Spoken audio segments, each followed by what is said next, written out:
या बातमीचे प्रायोजक आहे डॉक्टर योगेश राठोड यांचे Aadhar critical care hospital, Vijapur road, Solapur.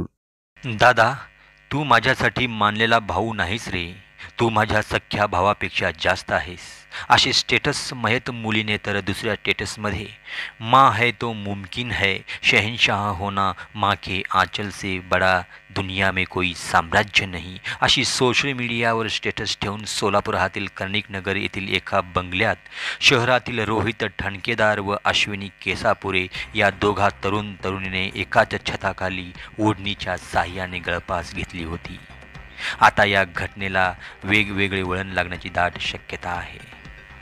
मृतदेहाजवळ सापडलेल्या चिठ्ठीमध्ये आम्ही भाऊ बहीण आहोत, आता मी गेल्यावर तुम्ही खुश तर राहाल ना, लिहिल्याचे आढळून आलंय। त्यामुळे या घटनेत तिसऱ्या व्यक्तीचा हात असल्याचे संभ्रम निर्माण करणारे प्रश्न उपस्थित होत आहेत। मित्रहो, आम्ही फक्त या घटनेचा अंदाज लावण्याचा प्रयत्न करतोय।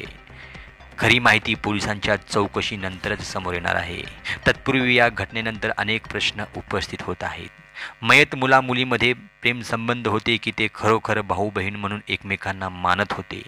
प्रेमसंबंध होते, पण इज्जतीमुळे लोकांना दाखवायचं नव्हतं की खरं त्यांच्यामध्ये प्रेमसंबंध होतं आणि ते घरच्यांनी पाहिलं होतं? जर प्रेमसंबंध होते तर त्यांना कोणत्या दबावाचा सामना करावा लागला, कोण केला? या प्रकरणात प्रेमसंबंध, कौटुंबिक दबाव, तिसऱ्या व्यक्तीचा हस्तक्षेप किंवा मानसिक तणाव, भाऊ बहीण असा उल्लेख करूनही त्यांनी आत्महत्या का केली? जर प्रेमसंबंध होते तर त्यांना कोणत्या दबावाचा सामना करावा लागला? तसेच मयत रोहितच्या वैवाहिक स्थिती माहितीनुसार रोहितचे लग्न झाले होते आणि त्याला एक मुलगी आहे, परंतु त्यांच्या कुटुंबियांचे म्हणणे आहे की त्याचे लग्न झाले नव्हते। यामुळे त्याच्या वैयक्तिक आयुष्याबाबतही प्रश्न निर्माण झाले आहेत। यामुळे या प्रकरणात आणखी गुंतागुंत निर्माण झाली आहे। या घटनेत तिसऱ्या व्यक्तीमुळे आत्महत्या घडली असेल तर ती व्यक्ती कोण आणि त्याच्यावर कोणत्या प्रकारचा दबाव होता? जर कोणी त्यांना आत्महत्येसाठी प्रोत्साहित केले असेल तर त्यामागील कारणे काय होती याचीही चौकशी करावी लागेल।